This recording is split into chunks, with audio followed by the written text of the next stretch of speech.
ஆனா நான் ஒன் சைடா 9 வருஷமா லவ் பண்ணிட்டு இப்ப வர டிப்ரெஷன்ல.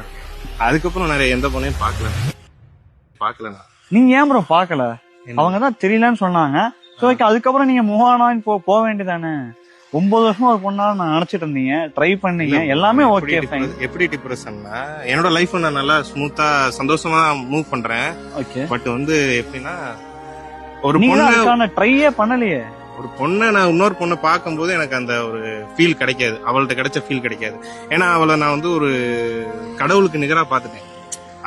அவ எது சொன்னாலும் எனக்கு ஒரு வேத வாக்கு மாதிரி இது பண்ணனால அது கொஞ்சம் மனசு ஏத்துக்காது. உங்களுக்கு எல்லாம் இப்ப ட்ரீம் வரும்ல, உங்களுக்கு ட்ரீம் வரும்ல.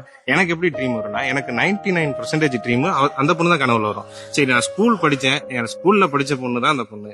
கனவுல நம்ம கனவுல ஒரு ஃபங்க்ஷன்ல இருக்கும். ஆமா. அப்ப என்ன வரும், நமக்கு தெரிஞ்சவங்க எல்லாம் வருவாங்க. அந்த பொண்ணு வரும். அந்த பொண்ணு எப்படி வரும், ஸ்கூல் ட்ரெஸ் போட்டு வரும்.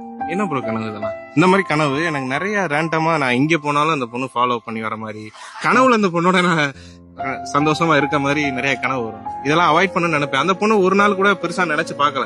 பட் பொண்ணு, அந்த பொண்ணு என்னைய வந்து குத்திக்கிட்டே இருக்கு, மனசுல இருந்து குத்திக்கிட்டே இருக்கு. அதுல இருந்து வெளியில வர்றதுன்னா நல்ல பொண்ணு வேணும். அதை நினைச்சு நீங்க ஃபீல் பண்ணிட்டே இருக்கீங்க இப்போ வரைக்கும்? ஆமா, ஒன் சைடு லவ்க்கே நீங்க இவ்வளவு ஃபீல் பண்றீங்களா? One side love